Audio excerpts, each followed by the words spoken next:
Eu vou te dar uma lista de problemas e você me diz se eles se aplicam ou não a você. Distração, dificuldade de concentração, dificuldade de leitura e ou aprendizagem, dificuldade da regulação do sono, dificuldade de comunicação interpessoal, dificuldade de tolerar o silêncio ou desânimo com relação ao trabalho e à família. Alguma dessas coisas parece familiar? Isso se aplica a você ou aos seus filhos? Se sim, muitas coisas podem ser a origem desses problemas. Não vou reduzir esses problemas todos a uma coisa só. No entanto, existe um problema em particular que é mais comum e geralmente, se não é a origem, tem relação com todas essas coisas. Talvez, e só talvez, você esteja precisando reduzir as telas. Muito boa tarde a todos, eu sou o professor João Gabriel e você está no Forjando Caráter. Mas antes de entrarmos nesse assunto, eu tenho um convite a te fazer. Muitas pessoas têm dificuldade de introduzir o hábito da leitura na sua vida ou dentro de casa, com as crianças, com a família. Eu quero te ajudar com isso e é por isso que Forjando Caráter hoje está lançando um clube do livro, pessoal. Quer saber mais informações? Te conto no final do vídeo, porque agora está começando mais um Forjando Hábitos, o quadro onde eu te faço um bom hábito consciente, te provo que ele é bom e te dou alguma ajuda para conseguir desenvolvê-lo. O hábito de hoje, na verdade, é um hábito negativo, pessoal, né? Ele é retirar uma coisa em vez de colocá-la. Ele tem muita relação, inclusive, com a moderação do prazer, a regulação da gula, etc. E esse hábito é a redução do uso de telas. Ah, professor, o senhor é um hipócrita, falando de redução de telas num vídeo do YouTube. Pois é, porque o hábito é a redução do uso de telas. Pessoal, eu não estou aqui para falar que toda tecnologia é do demônio. Não estou aqui para endemonizar qualquer tipo de uso de tela. Não estou falando que você tem que ir pro mato, né, e nunca mais tocar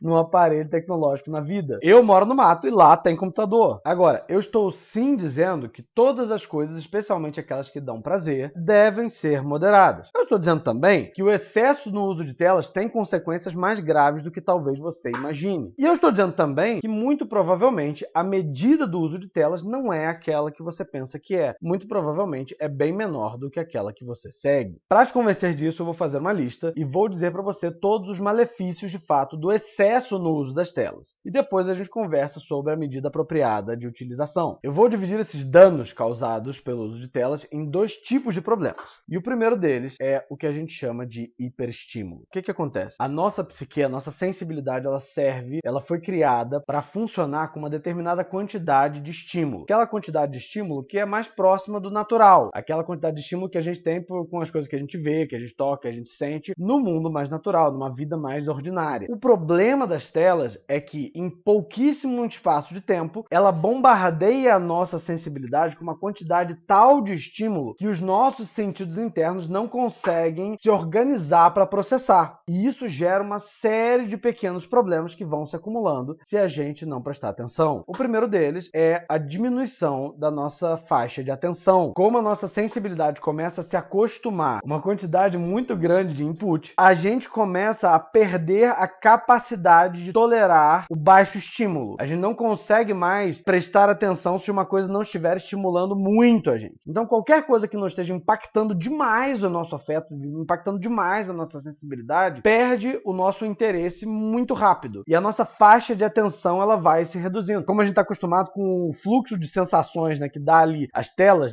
sei lá, 30, 60 imagens por segundo, imagens coloridas, luz, muito som, música de fundo, tudo isso, né, como a gente está acostumado com esse tipo de input, né, se a gente, por exemplo, tem que ouvir uma aula, ou ler um livro, né, ou ouvir a conversa de alguém, aquilo ali não tem estímulo suficiente para nos prender. Gente, a coisa é muito séria, né? Quando você trabalha, por exemplo, nas redes sociais, né, você começa a descobrir que a faixa de atenção das pessoas, hoje em dia, é de cerca de 20 segundos. E se você não tem um estímulo forte dentro de 20 segundos, a atenção desliga, porque essa é a quantidade de estímulo que as pessoas estão acostumadas. Em 20 segundos tem que ter alguma coisa bombástica, tem que ter uma coisa colorida, uma coisa mexendo, um som, uma frase bombástica e tal, porque se não tiver, a pessoa não presta mais atenção. E muito disso é por causa das telas. Muito disso é por causa das telas. Porque justamente esse processo, né, de hiperestímulo causado pelas telas vai encurtando essa faixa e deixando mais difícil para nós manter a concentração durante muito tempo. Somado a isso, tem a baixa na nossa capacidade de processamento. O que acontece, gente? Funciona assim a nossa percepção sensível do mundo e a abstração dos conceitos. A gente sente as coisas, né, com os sentidos, eles passam as informações para um sentido interno chamado sentido comum. O sentido comum formula uma imagem, essa imagem é armazenada na imaginação, a imaginação dá esse fantasma fantasma lá para a inteligência pega um monte deles que são parecidos, tira deles o que é universal, faz uma ideia, um conceito com eles, pega um termo dentro da linguagem para associar esse conceito e forma o que a gente chama de termo mental, que é a ideia, é o conceito, né? O nome que a gente dá para as coisas. É assim que a nossa inteligência passa dos sentidos até o conceito. Só que percebam, gente, isso é um processo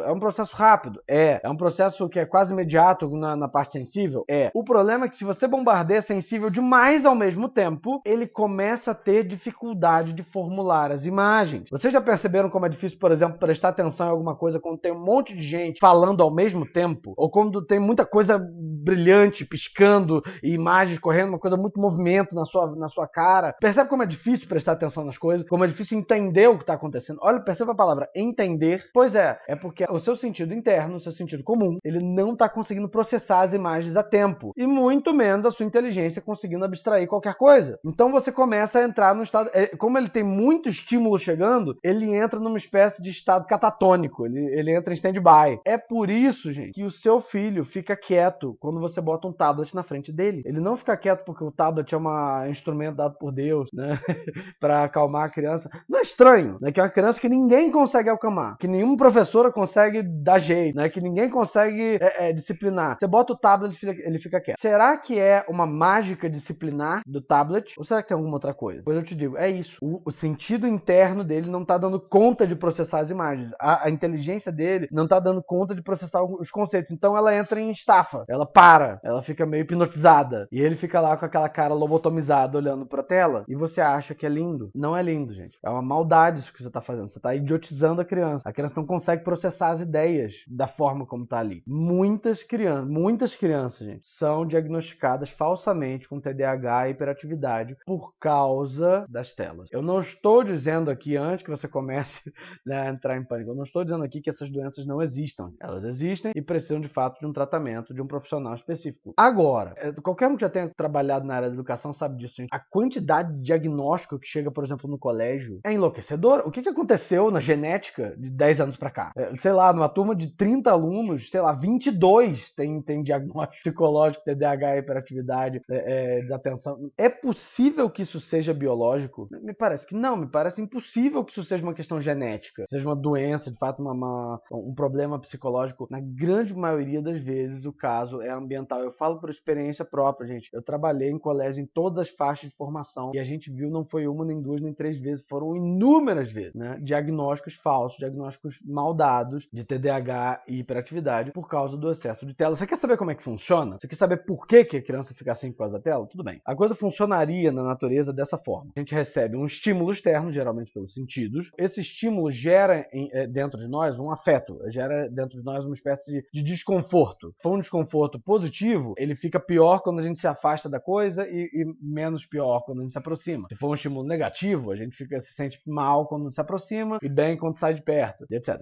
Ele gera em nós um desconforto, uma coisa, uma espécie de energia dentro do corpo que precisa levar à ação. O afeto é isso, gente. É um desconforto psicossomático que empurra a gente para uma ação determinada. Ele serve para isso. Tudo bem. Então a gente tem um estímulo, gera aquela força, né, aquele desconforto interior, e essa força está empurrando a gente para fazer alguma coisa. Quando a gente faz essa coisa, a gente dá uma espécie de esvaziada no afeto. Aquele desconforto vai embora quando a gente faz a ação apropriada para ele. Como é que era a vida das crianças quando as coisas eram um pouco mais naturais? Tinha lá o quintal dele, ele tinha lá, sei lá, a varanda dele, o quarto dele, os brinquedos dele, as panelas da cozinha, o sofá da sala, etc, etc. Coisas naturais, coisas que de fato faziam parte ali do mundo concreto dele. E ele tinha que se virar para inventar uma brincadeira. Ou seja, ele tinha um baixo estímulo e ele tinha que agir muito para de fato dar vazão àquele afeto. Então ele tinha um baixo estímulo e ele precisava agir, se mexer, brincar, mexer com as mãos, mexer com as pernas, inventar alguma coisa, pensar no negócio, falar em voz alta e tal, e fazer aquela brincadeira mais física, se movimentar. Então ele tinha um estímulo baixo e uma ação muito alta. Ele fazia muita coisa para dar vazão àquele estímulo. Como é que é o caso da criança exposta a telas? Você tem um estímulo lá no talo, você tem imagens coloridas piscando na cara dele, 30 a cada segundo, você tem movimento, você tem explosões, você tem carro voando, você tem sons e música e falas e não sei o que lá, um monte de informação audiovisual ao mesmo tempo, ou seja, o estímulo dele vai lá em cima. E a ação? A ação corresponde a esse estímulo que está entrando? Não. Ele está deitado deitado no sofá com o tablet na mão. Ele tá literalmente paralisado, parado. Ele tá parado no mesmo lugar, deitado no sofá, sem fazer absolutamente nada, além de receber aquela quantidade de estímulo. Então ele tem um estímulo imenso e ação nenhuma. O que acontece com essa força, com essa energia, com esse desconforto que vai sendo criado pelo estímulo? Ele vai acumulando. O que acontece quando você pega uma criança dessas e passa o dia inteiro assim, o dia inteiro acumulando estímulo e não fazendo nada para gastar? Acumulando, não fazendo nada, acumulando, não fazendo nada. E aí você bota ela numa sala de aula, onde a professora vai fazer uma leitura em voz alta. E aí você bota essa criança para ler um livro. E aí você bota essa criança para sentar no banco para ouvir a missa. O que vai acontecer? Ali ele tá numa situação onde ele não tá recebendo estímulo excessivo. Ali ele tá numa situação onde ele não tá catatônico por causa daquela recepção excessiva de estímulo. Ali é uma situação onde ele consegue liberar aquela concentração que ele acumulou durante horas. E é óbvio que ele vai subir pelas paredes. É óbvio que ele vai subir pelas paredes, cara. É óbvio. E você vai levar esse moleque num profissional. Esse profissional vai dizer que ele tem uma doença, vai rotular ele com uma patologia e talvez, na pior das hipóteses, vai sedar essa criança por causa de uma coisa que era ambiental. Isso é verdade, gente. Isso acontece. Talvez aconteça na sua casa. Então, é grave. É uma coisa grave. E a gente precisa começar a moderar isso. Por isso que eu digo para vocês que a quantidade de tempo de tela, de fato, precisa ser muito menor do que é. Ele precisa ser amplamente reduzido. E seria ruim se parasse por aqui, mas tem mais. Tem mais, porque, na verdade, as telas também exercem sobre nós um poder chamado de sensibilização afetiva. E esse é particularmente grosseiro. A coisa é muito feia. Como é que funciona, gente? Lembra que tem muito estímulo positivo, muito estímulo prazeroso sendo bombardeado ali na hora da tela. Gente, por isso que a gente gosta de ver filme, por isso que a gente gosta de ver série, por isso que a gente gosta de ver desenho animado, né? Porque realmente tem um monte de estímulo positivo, tem prazer ali, né? A gente vai, de fato, sentindo prazer com aquele fluxo de sensações que é jogado na gente. O que acontece? O que é produzido pelo nosso corpo em resposta a esse hiperestímulo é um negócio chamado dopamina, né? É um neurotransmissor que vai espalhar, né, pela nossa psique, pelo nosso organismo, essa sensação de prazer. Beleza? Então começa a inundar o nosso corpo com esse neurotransmissor. O que acontece? O nosso cérebro, ele sabe que existe um limite para isso. Existe um limite que depois dele começa a ficar ruim. Não é nem só porque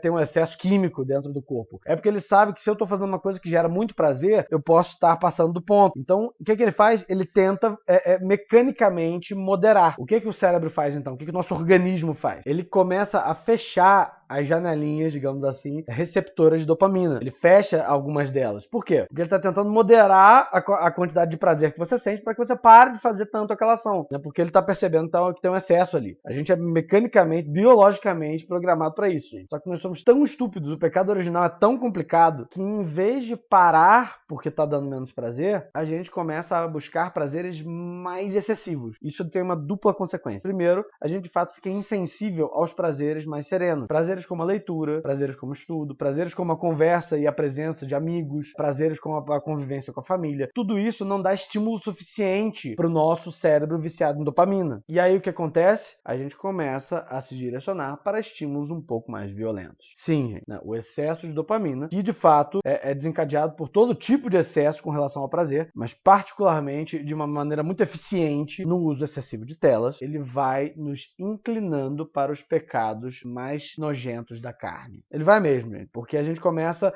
a ficar tão insensível que a gente precisa ter alguma coisa que dê um fluxo assim de prazer muito grande para que aquilo de fato nos atraia. Isso começa a levar a gente para preguiça, começa a levar a gente para gula e por fim, não raro, digo, extremamente comum, o mais comum, nos leve afinal para os pecados contra a castidade. E tudo isso seria muito ruim se na própria mídia, próprias telas, não tivesse lá preparadinho uma resposta para essa necessidade. E não se enganem, gente, não se enganem. Ah, não, mas meu filho só vê tal coisa. Ah, não, mas eu só vejo. Diz pra mim, no meio dessas coisas muito boas e santas, às vezes não aparece uma propaganda que é menos boa e santa? No meio desses seriados bons e santos, às vezes não aparece uma cena que não é boa e santa? Pois é. Então assim, tá lá. E, gente, é muito fácil, é muito fácil. Ah, não, meu filho tem um computador no quarto, sozinho, no quarto escuro, fechado, mas ele não faz nada de errado. Eu posso quase que garantir pra você que faz, né? Eu sei que eu tô dando um passo muito largo algo aqui, gente. Mas assim, hoje em dia, a propaganda, hoje em dia, o input que botam em cima desse tipo de área é tão forte que é muito difícil que ele não tenha tido contato com nada, especialmente se ele tem acesso a telas de forma completamente não supervisionada. É muito difícil que ele não tenha problemas nessa área. Dá pra entender isso aí, gente? Gente, esse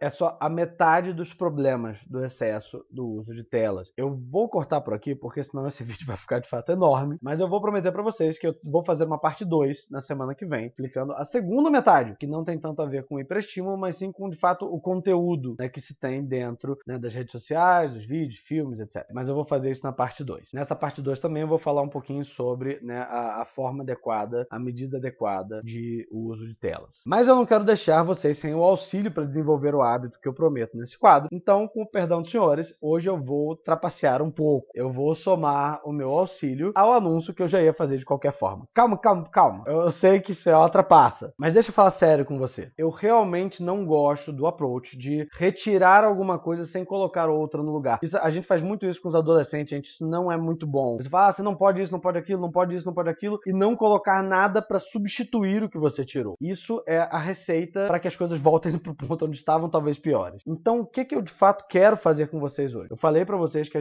gente deve de fato reduzir muito as telas, mas eu quero dar alguma coisa no lugar. E eu não queria só falar para vocês, no lugar das telas, dá leitura para o seu filho. Eu queria de fato dar um recurso, dar um mecanismo que pode ajudar vocês a começarem a introduzir o hábito da leitura dentro de casa. Pessoal, foi justamente por isso que eu pensei o Clube do Livro Forja Literária. As pessoas, na verdade, estavam pedindo um pouco pra gente, né, algo nesse sentido. Falando, professor, mas a gente não sabe, né, ver o sentido moral nas leituras, não sabe ver as virtudes. Às vezes o senhor fala de certas imagens, a gente não consegue ver na primeira leitura. Começaram a pedir e a gente começou a pensar nessa ferramenta que é um Clube do Livro, onde a gente vai fazer algumas leituras semanalmente. Eu vou falar bem rapidinho pra você como é que funciona o Clube do Livro Forja Literária. Basicamente é o seguinte, toda semana, né, eu vou separar alguns capítulos de algumas obras que são muito legais. Eu já falo para vocês a nossa listinha, desse semestre pelo menos. Eu separo para vocês alguns capítulos para serem lidos durante a semana. Nada que 4 momentinhos de leitura não façam, né? 2 no fim de semana, 2 na semana. Separo esses capítulos e na quarta-feira da semana seguinte, eu vou dar uma aula ao vivo para vocês, explicando capítulo a capítulo as mensagens e as virtudes e as imagens morais que tem dentro desse texto. Vou passando cada capítulo explicando a história, explicando as mensagens para vocês. Essas aulas vão ficar gravadas e você pode ter acesso a elas quando quiser, enquanto for membro do clube. Além disso, nós vamos ter alguns canais exclusivos de comunicação no Telegram e no WhatsApp, dar lembretes para vocês das leituras toda semana, e vou disponibilizar também PDFs de guias de leitura toda semana para esses capítulos que a gente selecionar para ler. E dessa forma a gente vai lendo livro por livro, obra por obra, até completar a listinha que a gente tem para esse semestre. A inscrição no clube é semestral, então você vai adquirir esses 6 meses de clube, e durante esses 6 meses a gente vai ler o quê? Nós vamos ler os 7 livros das Crônicas de Nárnia, vamos ler o Hobbit de John Tolkien, e vamos ler também A Viagem ao Centro da Terra e A Volta ao Mundo em 80 Dias de Júlio Verne, que são livros, gente, fenomenais para todas as idades. Eu garanto para você que você não viu, mesmo se já tenha lido, algumas imagens muito profundas nas Crônicas de Nárnia. Parece uma leitura para criança a princípio, né? Pois eu vou te provar que não. Pessoal, não tem como a sua família não adquirir o hábito de leitura com esse clube. Eu vou deixar o link na descrição. Não deixa para amanhã, se inscreve hoje no clube, porque as inscrições para esse semestre são só até sábado que vem, sem ser esse o próximo. Então não deixa para amanhã, se inscreva hoje e torne-se membro da Forja Literária e comece esse processo da forja do hábito da leitura dentro da sua casa. Não deixe de nos seguir também nas outras redes sociais. Gente, o nosso site está fenomenal, tá fenomenal. Se você viu o site como ele estava antes, esquece aquele site, gente. Ele tá diferente. Eu vou deixar o link aqui também para vocês. Tá muito legal. Dá uma olhada lá também. Nos segue lá no Instagram. E se você gostou desse quadro, eu vou deixar aqui o card também para você ver os vídeos que já foram postados dentro dele. Muito obrigado por estar comigo até aqui. Até a próxima e nos vemos em sala.